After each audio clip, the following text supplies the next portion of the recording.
आयुष्य हे कधीच स्टेबल नसतं.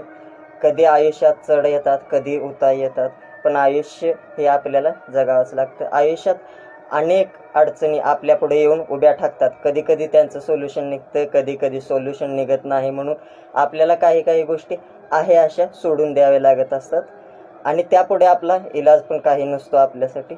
आयुष्य आहे म्हणल्या ही ठीकच आहे असं म्हणून आपल्याला काही गोष्टी सोडून द्याव्या लागतात. पण यात जर आपण हिंमत आणि संयमासह याच गोष्टीचा सामना केला की पुढे आयुष्य नक्कीच हे सुखमयी होऊ शकतं. त्यावेळेस काही लाईन्स लिहिलेल्या आहेत मी, त्या पहा. काळ थोडा कठीण आहे, काळ थोडा कठीण आहे, तू थोडा जपून चाल. पुढे भविष्य उज्ज्वल आहे, पुढे भविष्य उज्ज्वल आहे, असे थोडे मानून चाल. थोडा मान थोडा अपमान, थोडा मान थोडा अपमान, जिथे मिळतो त्याला समाज म्हणतात. कौतुकाने निंदा पचवून, कौतुकाने निंदा पचवून पुढे जाऊन जो जिंकतो त्यालाच सिकंदर म्हणतात.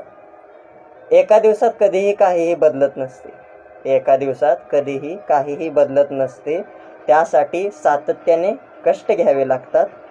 आयुष्यात उज्ज्वल भविष्यासाठी आत्ता थोडे टाकीचे घाव सोसावे लागतात. प्रामाणिकपणे कष्ट केले की फळ हे शेवटी मिळतच असते.